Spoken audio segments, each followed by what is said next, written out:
Before we dive into today's story, we'd like to ask you to check out a friend's new channel that's full of incredible storytelling. The link is in the description, so please drop by and hit that subscribe button if you haven't already. Now let's set the stage for tonight's tale. I never imagined I'd be hearing something so gut-wrenching, especially not from Emma. We'd been together for years, married only a few short months, and by all accounts, everything seemed just fine. Routine even. Sure, every couple endures their share of highs and lows, but nothing ever hinted at a darker truth until that fateful night. I wasn't prying around. I was simply passing by our bedroom when I picked up snippets of Emma's phone call. I hadn't planned on eavesdropping, yet sometimes life forces you into listening, whether you like it or not. Her tone was soft but heavy, as if burdened by secrets. And then I heard it, the phrase, "Don't settle for just anyone," followed by, "That's the mistake I made with Donald." My heart halted as if struck by lightning. I felt as though I'd been hit in the gut, robbed of every breath. Hearing my own name mentioned in such a context by the person I loved tore through me. Emma, my wife, was confessing that I might have been her last resort. I stood frozen, unable to take in the gravity of her words. My chest constricted and my hands turned numb. The phrase "last resort" echoed relentlessly in my mind. It was something I had never heard before. Never inferred from her loving smile or our shared plans.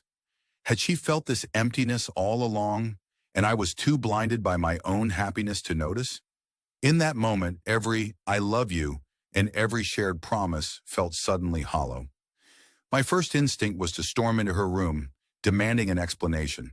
I longed to see her face, to witness the remorse or regret firsthand.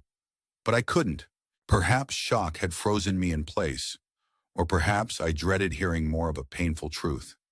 Instead, I turned away silently. For the rest of that agonizing night, I struggled to maintain a facade of normalcy. Every glance at her sparked that brutal phrase replaying in my mind. That night, I lay awake, staring at my ceiling, consumed by a barrage of doubts and regret. In those sleepless hours, I wrestled with a haunting thought.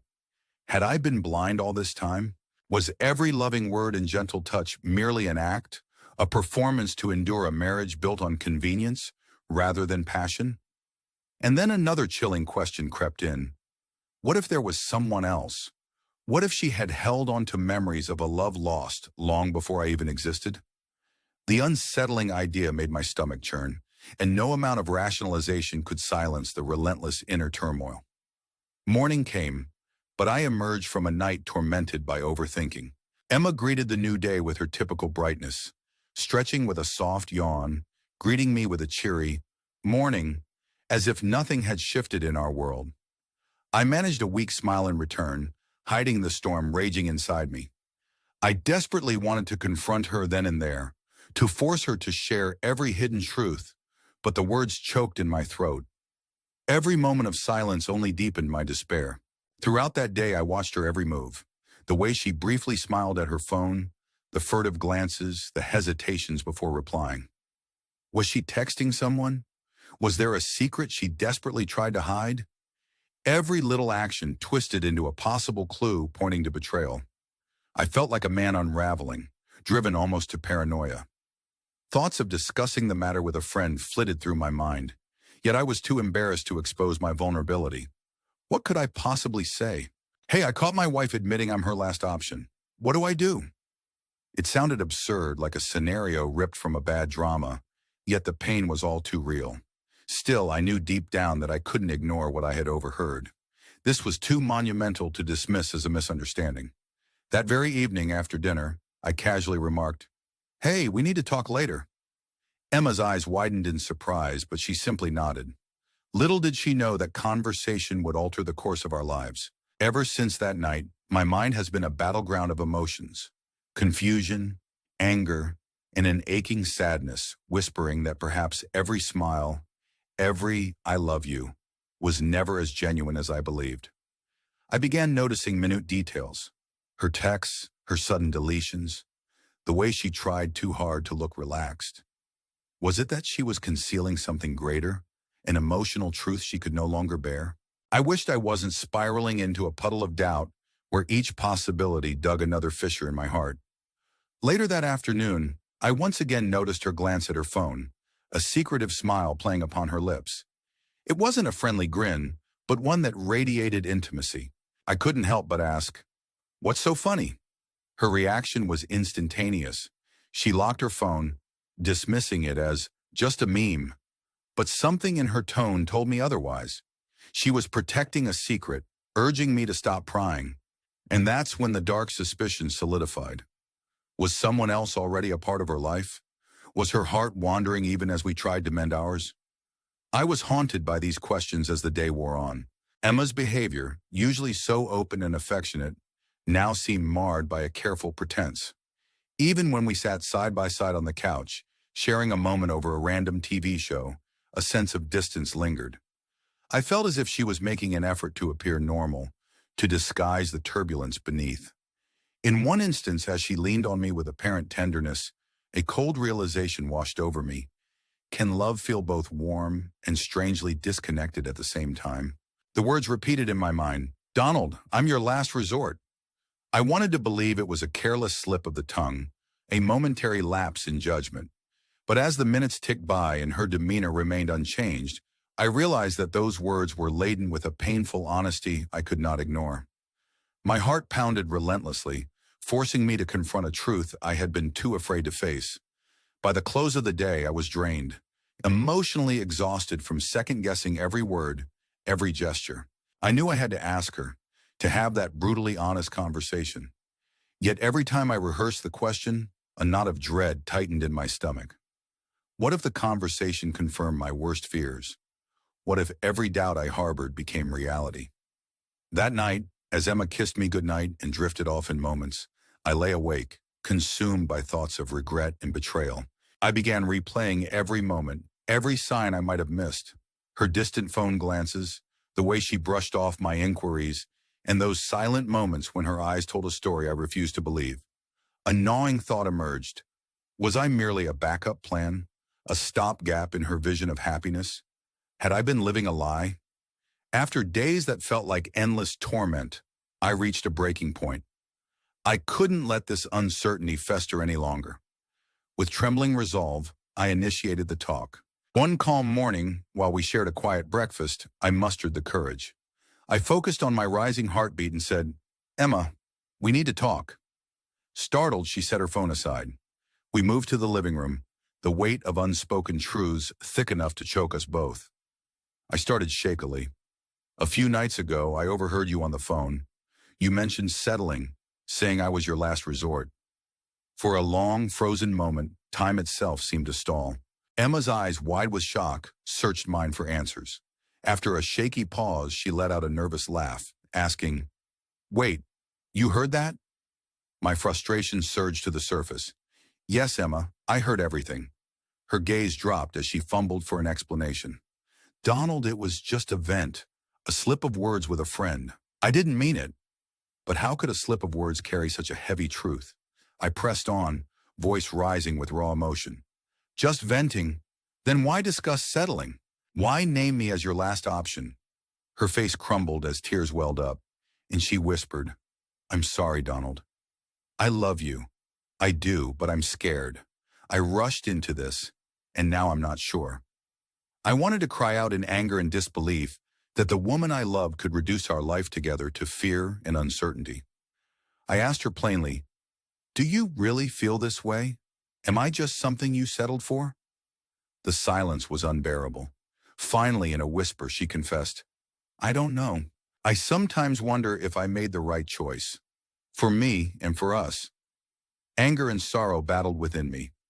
"Then why couldn't you say it before we married? If you had any doubt, you could have stopped it." Her eyes filled with tears as she murmured that she never wanted to disappoint me or be left alone, revealing that her actions were driven more by fear than passion. We sat there as both our hearts shattered in the silence. Despite her attempts to justify her feelings by claiming that marriage had only magnified her inner uncertainties, I felt the unbearable weight of betrayal. I accused her of living a double life, of being scared to be alone, yet choosing someone else when things got rocky. Emma's voice trembled as she tried to meet my gaze. "Donald, I'm scared too. I'm confused." I demanded clarity. "Do you want out? Because right now it feels like you've already checked out." Her response was mired in indecision. I need time, she whispered, the eternal retreat that left me bitter and feeling like I was dangling over an endless precipice. I countered, time won't heal this, Emma. We can't just drift while both of us suffer. Ultimately, we both realized that our once vibrant relationship had become a battleground of remorse and uncertainty, a place where neither of us felt truly safe or loved. That night, as we lay in bed, the physical closeness did nothing to soothe the emotional chasm that had split us apart. I revisited every conversation, every gesture through the blurred lens of heartache. How had we reached this impasse? Were there warning signs that I'd conveniently ignored? Amid those many agonizing questions, one thought resonated above all. I deserved to be with someone who chose me wholeheartedly, not as a backup plan. Soon after, I decided that if these painful uncertainties were to plague us any longer, something had to give. The next morning I awoke with a newfound resolve. Emma still slept peacefully, almost as if she hadn't internalized the turmoil of recent days. Meanwhile, I sat in the quiet living room as the early sunlight filtered through the windows, contemplating a life without her. The thought terrified me, yet it also promised the possibility of reclaiming my own identity. Throughout that day, I weighed my options and prepared myself for a conversation that could potentially shatter our remaining illusions. That evening, I gently broached the subject once more. With a pounding heart and a steadied voice, I said, Emma, we need to decide if we're fixing this or moving on. Her response, laden with hesitation and uncertainty, confirmed my deepest fears. She simply wasn't sure if she could give us the love and commitment I deserved. Ultimately, guided by the painful clarity that we were both lost in a maze of confusion, I told her, I love you, Emma, but I cannot live as someone's last choice. Her tears mirrored my own sorrow, as we reluctantly agreed that perhaps the only way to save ourselves was to let go of what we once had. There were no dramatic farewells, no theatrics, just a quiet, heart-wrenching acceptance that sometimes love, in its imperfect form, isn't enough to keep two hearts together. In the days that followed our decision to separate, we began to untangle the lives we had built together. Every step toward parting felt simultaneously liberating and agonizing. I plunged myself into work, reconnected with old friends, and tried to piece together the fragments of who I used to be. Yet in the quiet moments, memories of Emma's smile, our shared dreams, and even the quiet whispers of our affection haunted me. Every time I encountered a familiar scene or heard a reminiscent song, I couldn't help but wonder if reconciliation was possible or if I would forever carry the bittersweet residue of what once was. Then, as if fate were intent on deepening the wounds, one day while catching up with my buddy Matt over drinks, he revealed that Emma had already moved on. Did you know Emma's dating someone? He said nonchalantly, swirling the ice in his glass as though discussing the weather. I nearly choked on my drink. Already? Who is it? I asked, forcing my voice to remain steady. Matt hesitated only for a moment before confessing, I think it's that guy she mentioned before. Someone from her past. In that instant, every suspicious text, every distant glance made sense. She had been emotionally checked out long before we finalized our separation. The thought of her moving on so quickly felt like a final blow, a confirmation that the love I once cherished was nothing more than an illusion. Though I tried to hide my shock behind a forced smile, deep inside I roiled with a blend of anger, regret, and sorrow. I couldn't let the matter rest unanswered any longer. I needed the closure that only a direct confrontation could provide. I reached out to Emma, asking if we could talk one last time. We arranged to meet in a serene park, a setting that contrasted starkly with the turmoil in our hearts. As soon as I saw her, a fragile figure with red, puffy eyes and tremulous hands, I knew that the truth would be even harsher than I had feared. I began softly, Emma, I need to ask, is it true that you've been seeing someone else? Her face went pale for an instant before she admitted in a quiet, broken tone, Yes, I've been with someone. My emotions surged, a mixture of hurt, betrayal, and the grim realization that this betrayal had been simmering long before we confronted our issues. Is it the same person you mentioned before? I asked gently, though every word was laced with disbelief. With a feeble nod, she confirmed. In that moment, all the isolated pieces of our final months came crashing together. The furtive phone calls, the evasive texts, the hollow reassurances. I felt not only betrayed by her words, but also by the fact that our entire marriage had been built on illusions and half-truths. The conversation that followed was bitter and raw.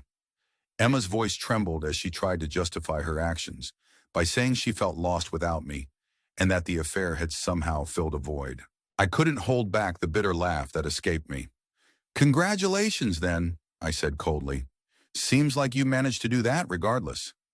I couldn't bear to listen to any more excuses for the betrayal. I told her firmly that I couldn't be with someone who only returns when she's desperate, who treats a marriage like an afterthought. Her tearful attempts to plead for a second chance only deepened my resolve.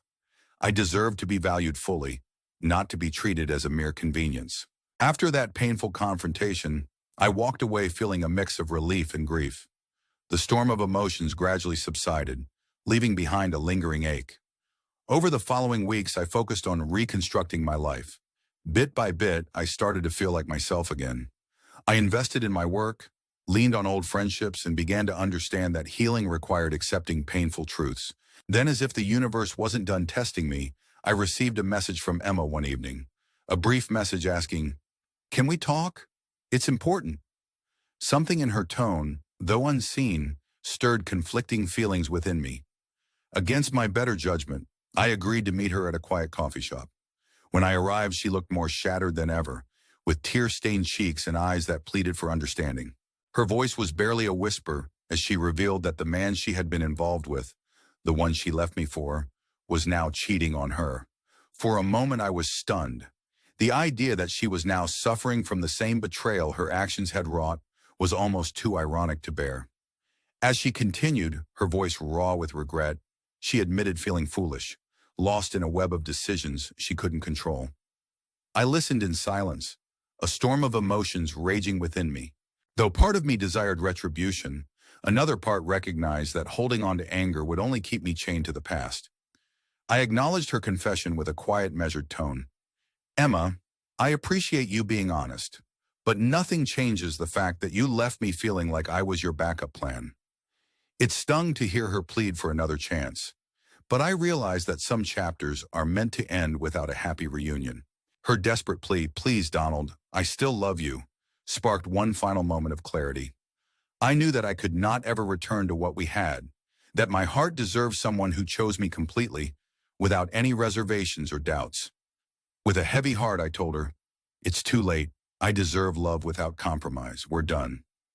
Without waiting for her reply, I stood up and walked out.